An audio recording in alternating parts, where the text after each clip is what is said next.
Hey everyone, in today's video we're going to learn how to master the fretboard.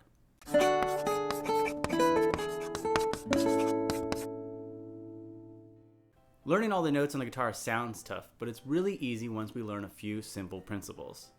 The first is the musical alphabet, which is A, B, C, D, E, F, G, and then returns to A. So we use the first 7 letters of the alphabet.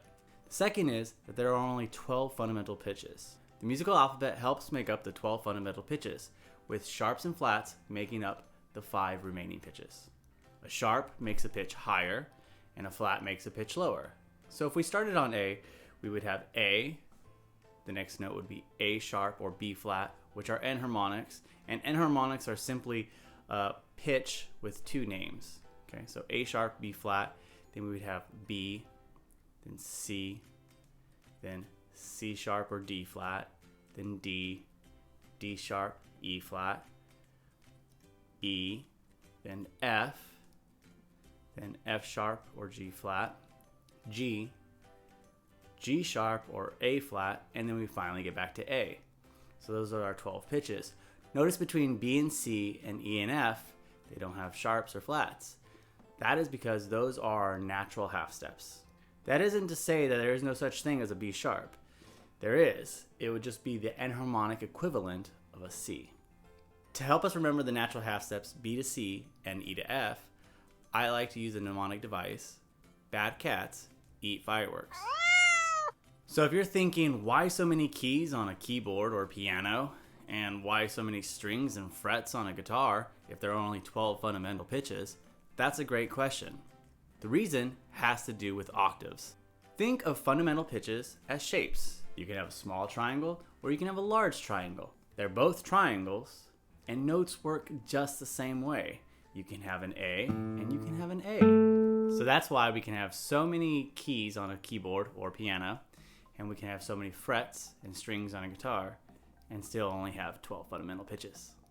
So let's get back to mastering the fretboard. If we know the string names E, A, D, G, B, and E, then all we have to do is fill in the blanks, because each fret is going to be a half step. So let's start with E. Now we have that natural half step to F, remember, eat fireworks. Then we're going to go to F sharp, okay, which is also G flat. For right now, I'm just going to stick to the sharps just to make it quicker. Then we have G.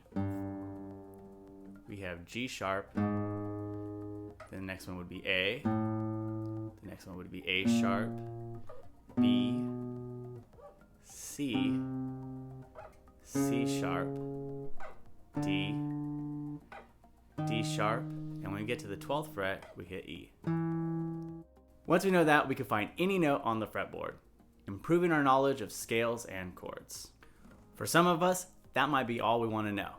But for some of you, you might want to know how this relates to the musical staff. To do this, we need to know about the musical staff. I've done a video on explaining how to read sheet music on this channel, and I'll provide a link. But for right now, let's just kind of quickly go over it. We have 5 lines on the musical staff and 4 spaces, and we count from the bottom up. Each line and space represents a pitch. When reading sheet music for guitar, we use the treble clef. The treble clef tells us where we find G, specifically the G string on the guitar. We then just use the musical alphabet to fill in the rest. As you can see, the guitar uses ledger lines. These are lines above and below the staff. The low E is located below the 3rd ledger line. The A string is located on the 2nd ledger line. The D string is below the 1st line of the staff. The G is on the 2nd line of the staff. The B is on the 3rd line, and then the high E is going to be on the 4th space. I'll leave a PDF link below in the video description that you can download as a reference guide. Knowing where these are, we can find any note on the guitar and the staff. And the more we do this, the better we get. Let's try a few. So how about this note? First, we need to figure out what the pitch is. So using the musical alphabet, we can figure it out and look and say, ah, that's a D. Now, because that note is under the E, it's not going to be on the E string, so we need to go to the string below that, which would be the B. So let's try to find that note. we have B and C, bad cats. The second fret we have C sharp. So then our third fret would be the note D. And we can do that with any single note. How about this note?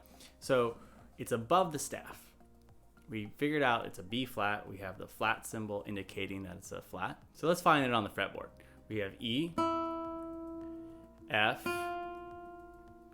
F sharp or G flat, G, G sharp or A flat, A, and then A sharp or B flat. And so we found our note. That B flat is on the 6th fret of the high E string. If we had went on to B, we would know that we went too far. Now that you know how to find any note on the fretboard, all you have to do is practice. I have playlists on this channel that you can use to develop your skills even further and get better at reading music. They go from very simple to more advanced. If this video is helpful, please consider giving it a like, and if you want more guitar content, consider subscribing to the channel so you don't miss any videos. Please let me know it helps, and if you have any suggestions, please leave them in the comments below. And as always, happy practicing.